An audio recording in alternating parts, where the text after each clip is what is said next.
Little girl comes tearing out from behind a house. Quite honestly, took me a little off guard. I was a little, I was starting to look for a problem as she's Sure. running around from the back of this house, and she's going, "Officer Hall, Officer Hall!" And I'm jumping off my bike now. I'm thinking use of force options.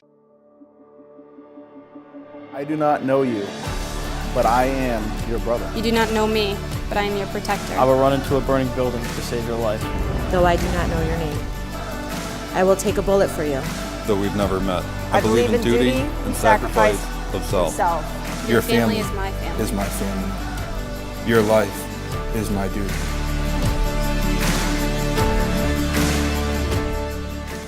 What's going on, guys? It is time for another episode of Behind the Uniforms. I am here today with a good friend, Eric.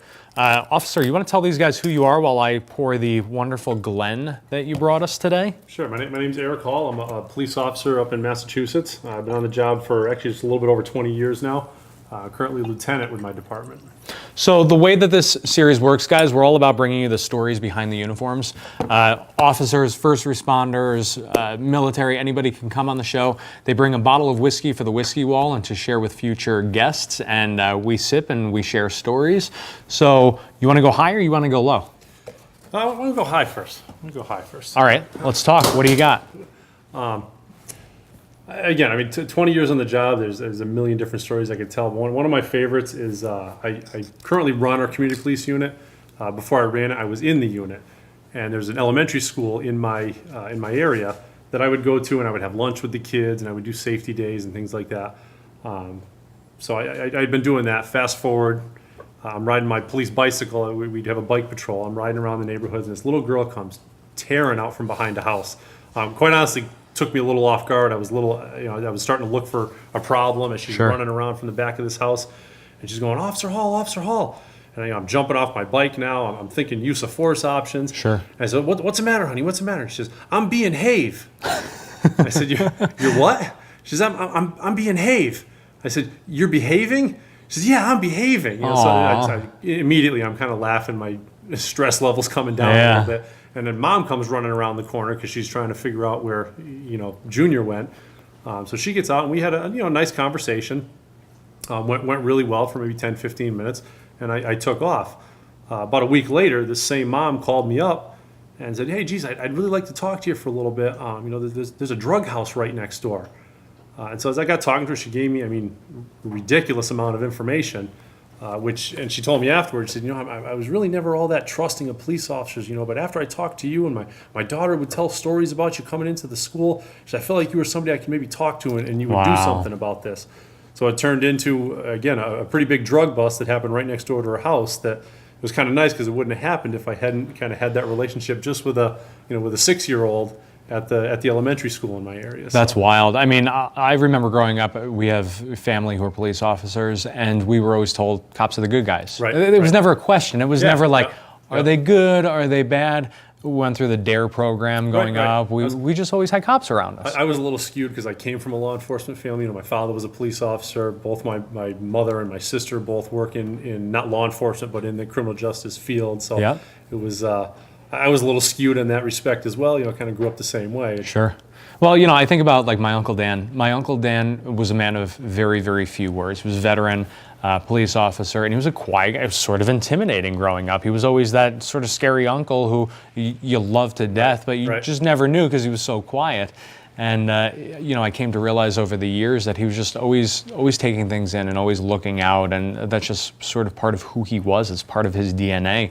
And I was blessed to be at my cousin, his son's wedding a few weeks ago. And it was pretty cool, man, just sitting there and watching my uncle look and gaze out at the family from the side and just knowing that, like, these are the protectors. Right. These are the men and women, you guys are the men and women who are quietly doing your thing and looking out. So let's go with the difficult time. Difficult. Again, 20 years has been a few of those. And again, I'm not, I told you earlier, I understand I'm not a New York City police officer. I'm not a Los Angeles police officer.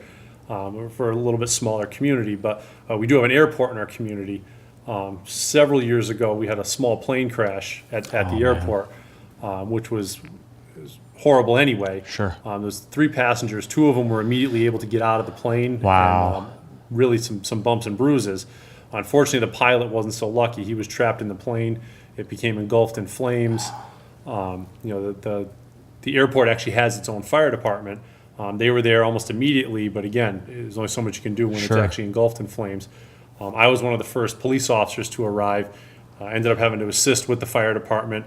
I was holding the stretcher when they put the pilot on the stretcher, and quite frankly, I thought he had passed away. I mean, he had third-degree burns on 90% of his body. Oh my God. Like I said, it could have been a close friend or a family member. I would have never recognized him. And again, I thought he was passed away, and I've seen bodies and whatnot before.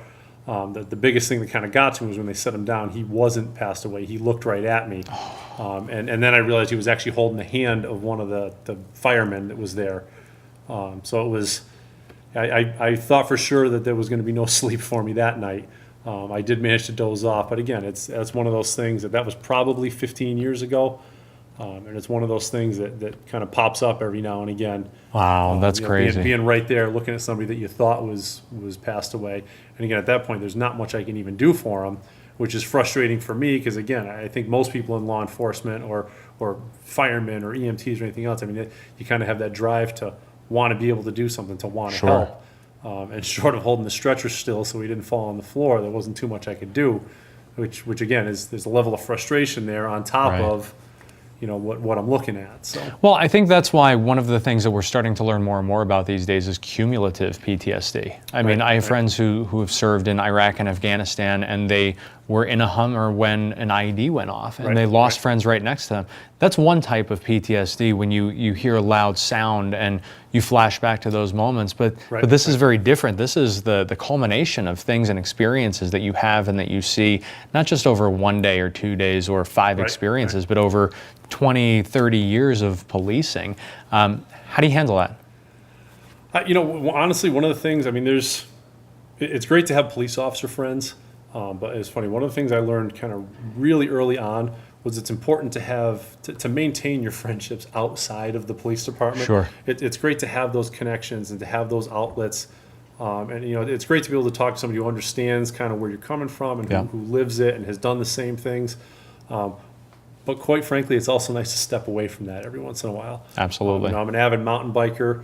Most of the guys and girls that I mountain bike with are not law enforcement. And it's nice to remember that other side is there. It's funny, I don't know if I've coined the phrase or whatnot. I call it my 90-10 rule. And 90% of the time, police officers are dealing with 10% of the population. It's very easy for police officers to get cynical and think, oh, everybody's like this. Which is why it is really important to maintain those friendships, those contacts, that relationship with the other 90%. That's awesome. Because I really do believe that 90% of the population is good. They're good. They're handling their business. They're being productive members of society. They're friendly. They're outgoing. They're willing to help. Well, that 10% is also why we have you guys. Well, right. And it's just unfortunate because, again, no one calls 911 and says, hey, there's no problem. Why don't you swing over? We're having a cookout, Very rarely, every once in a while, and again, I do a lot of community outreach. I personally will get that phone call. But no one calls 911 to tell us there's no problem. Right. Well, listen, thank you so much for coming on the show. Guys, we ask all of you, just simply keep the stories coming and keep sharing these stories. It's only through you guys sharing these videos that we're able to continue to raise awareness, tell stories, and show the good and the men and women behind the uniforms. So, sir, thank you. God bless America.